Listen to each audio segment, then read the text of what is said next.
வணக்கம் நண்பர்களே. ஜாதி கலாச்சாரம் எனப்படும் 4 வர்ண முறை வட மாநிலங்கள்ல கிமு 7ஆம் நூற்றாண்டிலிருந்து கடைபிடிக்கப்பட்டு வருது. இதை வெளிநாட்டு பயணிகளான யுவான் சுவாங், பாஹியான், மார்கோ போலோ மற்றும் சீன பயணிகள் போன்ற பல வெளிநாட்டு பயணிகள் தங்களுடைய ஆதாரங்கள்ல குறிப்பிட்டு இருக்காங்க. இதே யுவான் சுவாங் மற்றும் வெளிநாட்டு பயணிகள் பலர் தமிழ்நாட்டுக்கு வந்த அப்போ இந்த வர்ணமுறை எனப்படும் ஜாதி கலாச்சாரம் இருந்ததான்னு குறிப்பிட்டாங்களானா கிடையாது. ஏன் அப்படின்னா வட மாநிலங்கள்ல கிமு 7ஆம் நூற்றாண்டிலிருந்தே இருக்கிற இந்த ஜாதி கலாச்சாரம் தமிழ்நாட்டுக்குள்ள வரவிடாம தடுத்தது வேற யாரும் இல்ல, நம்ம சேர சோழ பாண்டிய மன்னர்கள். இந்த 3 மன்னர்கள் தங்களோட ஆட்சி காலங்கள்ல எங்களோட மக்கள் தமிழ் மக்கள் எல்லோருமே சமமாக தான் இருப்பாங்க, இந்த வர்ணமுறை எங்க பண்பாட்டுக்கு தேவையில்லாதது, எங்களோட பண்பாட்டுக்கு எதிரானது அப்படின்னு சொல்லி தமிழ்நாட்டுக்குள்ள வரவிடாம தடுத்துட்டு இருந்தாங்க. சரி, அப்படித்தானே இருந்தது. அப்புறம் எப்படி ஜாதி கலாச்சாரம் தமிழ்நாட்டுக்குள்ள வந்தது?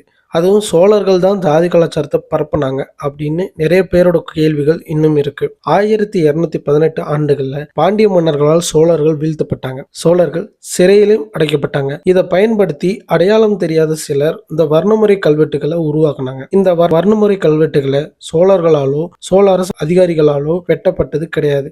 சோழர்களோட வீழ்ச்சியை பயன்படுத்தி தான் இந்த ஜாதி கலாச்சாரம் தமிழ்நாட்டுக்குள்ள வந்ததை தவிர சோழர்களால் ஜாதி கலாச்சாரம் பரப்பப்படவில்லை. இப்படிதான் ஜாதி கலாச்சாரம் தமிழ்நாட்டுக்குள்ள வந்தது. கிமு 7ஆம் நூற்றாண்டிலேயே வர்ணமுறை வடமாநிலங்கள் இருந்ததுனால ஜாதி கலாச்சாரம் தமிழரோட பண்பாடு இல்லை. நன்றி.